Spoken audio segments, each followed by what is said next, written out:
What is up, everybody? And this time I got the review for the very anticipated movie, Dunkirk. Now, you haven't been keeping up with the movie Dunkirk, you should at least know that it is directed by one of the most famous directors right now, Christopher Nolan, who's reaching the Steven Spielberg status of director fame right now. Every time you hear that he's making a movie, you're like, obviously it's gonna be good. Not it's gotta be, it's gonna be. For me, I've been enjoying a lot of his movies, even if I'm not a fan of all of them. I love the Dark Knight trilogy, and I love Inception. I wasn't a big fan of Interstellar. I do respect the movie for being really ambitious and being really inventive, but I don't know if I can see myself really watching the movie countless times. I do need to give it another watch though someday, but nonetheless, Christopher Nolan has made his mark on cinema. He is obviously a director that people just love to admire and also respect. He is a really inventive storyteller, and he does a really good job of sucking you into the movie that he's making. But does that make him one of the greatest filmmakers? Dunkirk, in my opinion, is a good example of a blur between good storytelling and good filmmaking. Because there's a lot of things to love about this movie, while the movie does have some problems. Yeah, I'm not the only reviewer who actually has some thoughts to,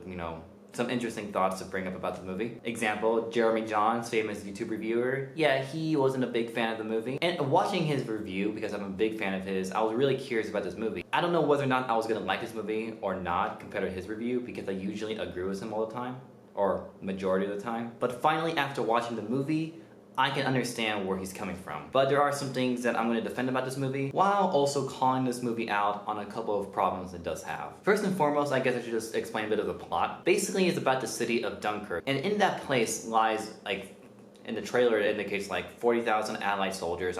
Don't quote me on that. But yes, there's a bunch of Allied soldiers there that are needing to get out because the enemy is circling around everywhere, and they're about to, pretty much make their move and reclaim the city and take everybody hostage or kill everybody. I'm kind of running out of words right now because that's pretty much the plot. There's nothing else to it. And yet there's everything else to it. You got side characters doing things here and characters doing things there. One of the issues a lot of people are having with this movie is that, how do I say there's no character in a nice way? Well, first off, the characters of this movie, I don't even think have names. I do remember leaving the movie midway through the credits, but I don't know if they actually give any of the characters names. What I do know is that throughout the movie, I'm pretty sure no one even mentioned their names at all. Another thing this movie doesn't have is very little dialogue. Holy crap, I'm sorry, but yeah, this movie, I was so astonished by just how little dialogue this movie had. Which is interesting for me, because I also admire movies like this. Movies that rely on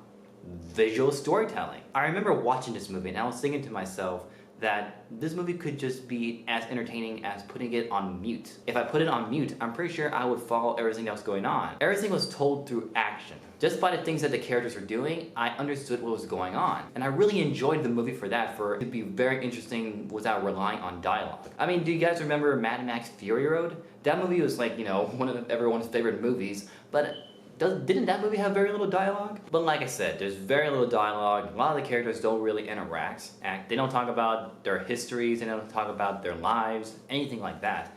They're just in this war, which pretty much is the movie. The movie is not a character-driven movie. It is, the best way to describe it, and I love describing these kinds of movies, it is an experience. And I love movies that are just experiences. And that's what Christopher Nolan also addressed during his interviews. And unfortunately, you're not expected to actually watch interviews before this movie, but that is something that I think he really needed people to know about this movie, is that he actually put very little dialogue in this movie on purpose. From what I understand, he didn't want us to really connect with a lot of the characters' lives that well. He wanted to really put us in the war. And boy, whenever the action hits the fan, it hits the fan. Whether it be the planes coming down and attacking people from the sky, or some of the characters trying to get out of a boat because it's sinking, a lot of it is gut-wrenching. I'm just like, wow, I really do feel like I'm there. It is kind of scary sometimes. But nonetheless, it made me really think about the movie a lot afterwards, and I definitely want to watch the movie again. But it's a movie that you can at least keep thinking about and talk about with everybody else. But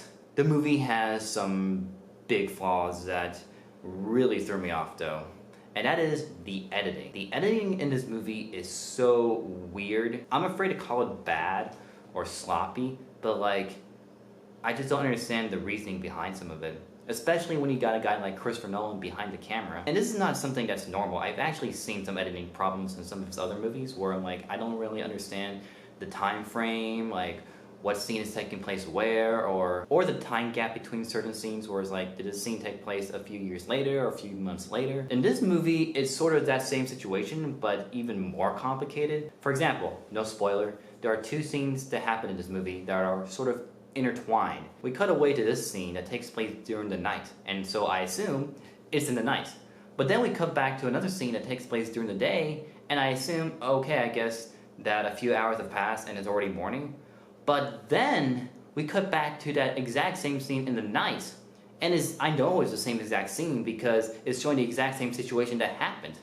And it kept doing that. It kept, going back from night to day, and I don't understand what was going on. I don't understand if it was some kind of parallel. I was trying to find a parallel of the two scenes, seeing like why these two scenes were playing back and forth, but it just made things so confusing. Yeah, the editing in this movie made things super complicated, and it was really hard to follow a lot of the scenes that were going on. Like, if the movie makes things complicated by accident with the editing, then I really have to address that as a big flaw. Another thing that I have to bring up that unfortunately a lot of people will have a problem with is that this is not your typical blockbuster. Yeah, this movie can be very slow at times, and for that, I think some people might really check out. This isn't a movie for everybody, but for me, I really got to see more or less the kind of approach Christopher Nolan wanted to do with this movie, and for that, he made one of the most interesting movies in his career. So at the end of the day, I'm gonna go ahead and give Dunkirk a 7 out of 10. It's not for everybody, but I definitely recommend this film. I feel like more people might love it than others, but you cannot deny that this is a very interesting movie, and it's very different. The most different film of the summer. So those are my thoughts on Dunkirk. Let me know what you guys think, and I'll see you guys next time. Rule the road.